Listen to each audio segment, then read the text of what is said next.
Hello, this is Mr. Fordham, and you are listening to the review for the Progressivism poster.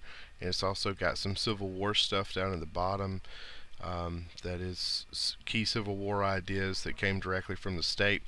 So I'm going to go through this quickly, so you should listen to this and then take the quiz at the end. If you can't see it on the actual video, then you need to pull it up directly off of Google Classroom. So let's go through these together. First, you see the word progressives. Progressives supported new ideas to improve people's lives. It follows the Gilded Age, and all these folks come together, and they mostly believe in increasing government regulation in order to do this. They think the government is the solution to fixing this stuff. So they believe in things like increasing government regulation of businesses, efforts to improve working conditions, protecting consumers and workers, and conservation or conserving natural resources as well.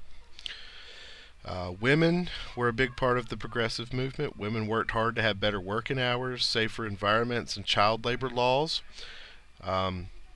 Jane Addams was one of the early women who was involved in the progressive movement, and she started the Hull House, which is a settlement house, and the settlement house movement was popular in the United States, and it was basically to help out folks who were down on their luck. They would provide them with health care and housing and food and even job training and things like that until they got back up on their feet and they could stay there. Also involved in this movement are a lot of labor unions, and one of the first labor unions was the American Federation of Labor, the AFL. It is the largest, and it's mostly for white males only, and it was founded by Samuel Gompers. You need to remember that. Other folks joined another group called the Wobblies. They accepted everyone, and they were very socialist. Progressives also opposed political bosses and tyranny, and some ways they did this was a lot of reforms that came out of this time, and these four reforms are our progressive reforms. The initiatives, the initiative is where signatures are gathered to force a public vote, kind of like a petition. A referendum is where the public votes on an issue. A recall is actually an election. It's where people can vote a bad politician out of office. And then the 17th Amendment was a big progressive thing. It was the direct election of senators. Next we have Eugene V. Debs, who organized the American Railway Union, or the ARU. And they did the Pullman strike against the railroad companies in Chicago. And President Grover Cleveland was involved, and he ordered the army to stop the strike by the ARU. So that was very important. So remember, Debs is a labor union for the ARU, and he's related to the Pullman strike.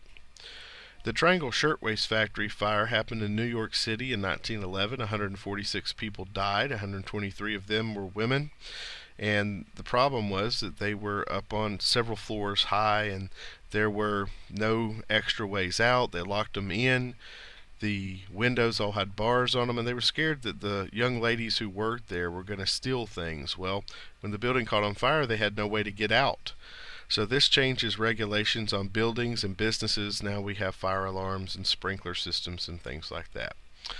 A lot of reporters and journalists got on board with the progressive movement. They're what we call muckrakers.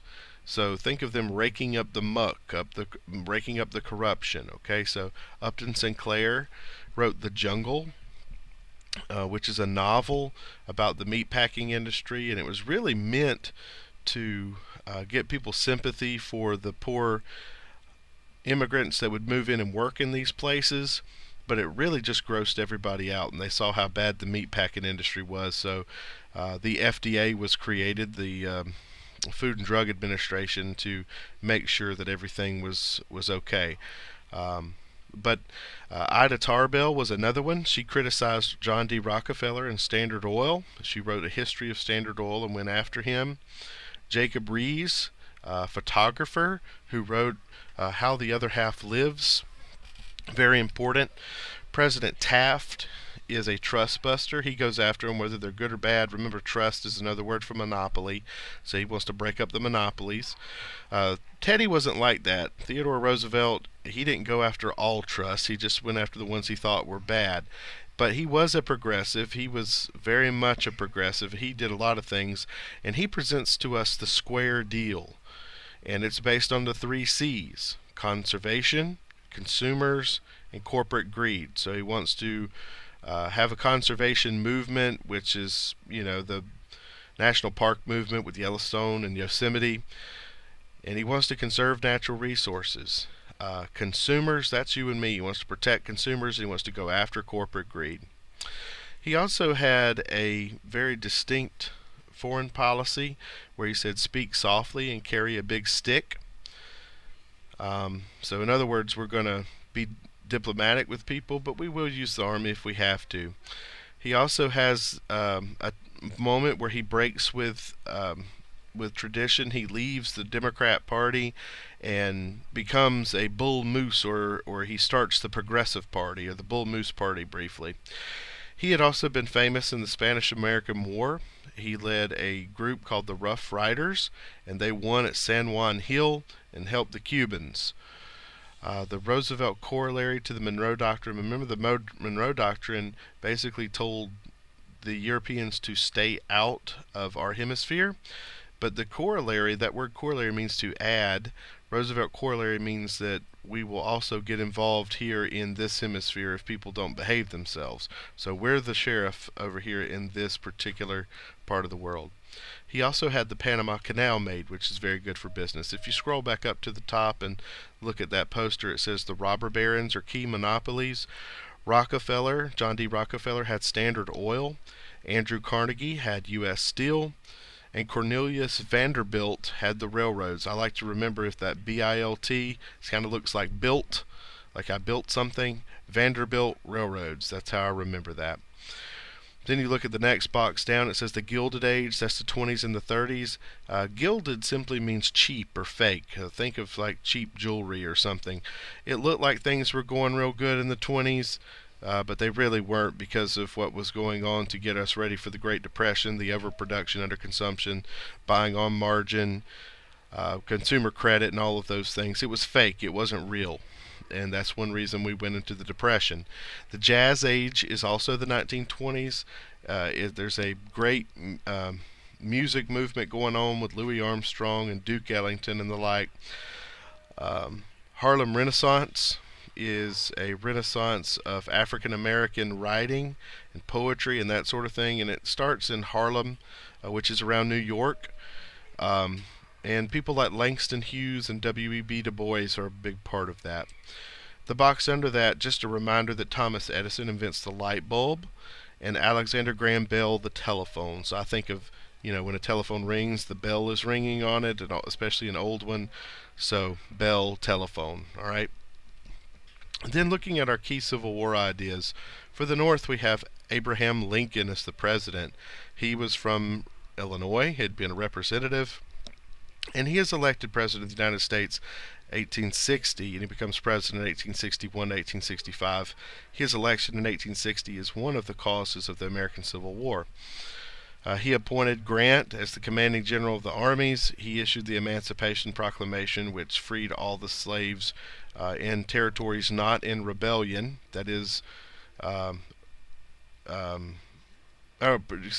territories that are in rebellion.